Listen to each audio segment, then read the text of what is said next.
ক্ষেতের টাটকা টাটকা সবজি দিয়ে আজকের ব্লগটি শুরু করতেছি। হ্যালো এভরিওয়ান, আসসালামু আলাইকুম। আসমাকে খাস পেজের নতুন আরও একটি ব্লগ ভিডিওতে সবাইকে স্বাগতম।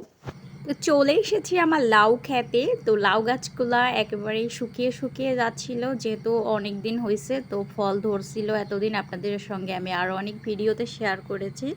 তো এখানে দেখেন একটা কলা গাছে আবার কলাও হয়েছে। এটা হচ্ছে তরকারি খাওয়ার কলা, আনাজি কলা বলি আমরা এটাকে। তো লাউ শাকগুলা দেখেন কত সুন্দর তরতাজা। আজকে আমি এই তাজা তাজা লাউ শাকগুলোকে কেটে নিয়ে চিংড়ি মাছ দিয়ে রান্না করে খাবো। চিংড়ি মাছ দিয়ে লাউ শাক রান্না কিন্তু সবার অনেক বেশি পছন্দ, আমার তো অনেক পছন্দের একটা সবজি। তো বেশ কয়েকদিন খাওয়া হয় না। তো এরপরে আমি এখানে ঘুরে ঘুরে দেখতেছিলাম আর কি পাওয়া যায়। তো এখানে আমি অনেকগুলা মালম চা পেয়েছি। তো এগুলোকে আমরা মালম চা বা ঝিঙা বলি, আপনারা কি বলেন কমেন্ট করে জানাবেন। তো আমরা গ্রামের মানুষ, 2-4 দিন আমাদের বাজার না করলেও কিন্তু চলে যায়। তো এইখানে আমার সবজি খেতে গিয়ে তো টুকিটাকি খুঁজে খুঁজে আমি কয়েকটা মালম চা পেয়েছি আজকে, আর হচ্ছে লাউ শাক কেটে নিয়ে আসছি। তো আজকে কিন্তু আমি এগুলাই রান্না করব। আমার কাছে সব সময় লাউয়ের থেকে লাউ শাকটাই বেশি ভালো লাগে।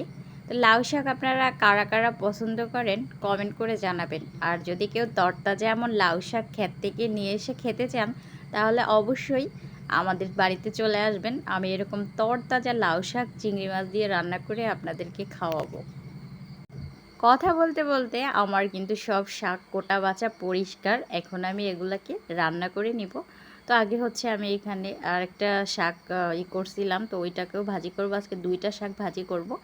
আর এই মাছগুলাকে এখন তেলে ভেজে নিব, হলুদ মরিচ দিয়ে মাখিয়ে নিয়েছি। আর এদিকে আমি লাউ শাকটা আর সঙ্গে কয়েকটা আলু কেটে ধুয়ে পরিষ্কার করে নিয়েছি। তো লাউ শাকটাকেও আমি এখন এখানে বসিয়ে দিব।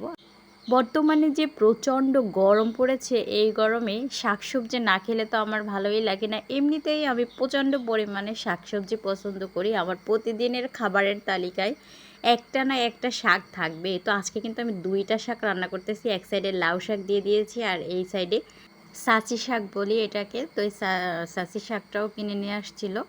লাউ শাক হয়ে গেছে, আর এখন মাছটাকেও ভেজে নিচ্ছিলাম। মাছটাও আমার প্রায় ভাজা কমপ্লিট হয়েছে। তো মাছটাকে এখন আমি মাখা মাখা করে রান্না করব। তো বেশি করে আমি এখানে পেঁয়াজ কুচি দিয়েছি, কাঁচামরিচ দিয়েছি।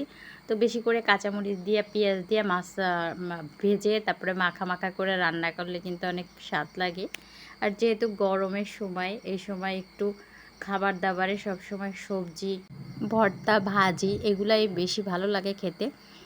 তো রান্নাটা প্রায় শেষ। এখন আমি চলে গেলাম ছাদে। আর ছাদে গিয়ে আমার মুরগিদেরকে একটু খাবার দিয়ে আসছি। এগুলো হচ্ছে শাকের যে বাকি অবশিষ্ট অংশগুলো থাকে। তো ভিডিওটা কেমন হয়েছে অবশ্যই সবাই কমেন্ট করে জানাবেন। আল্লাহ হাফেজ।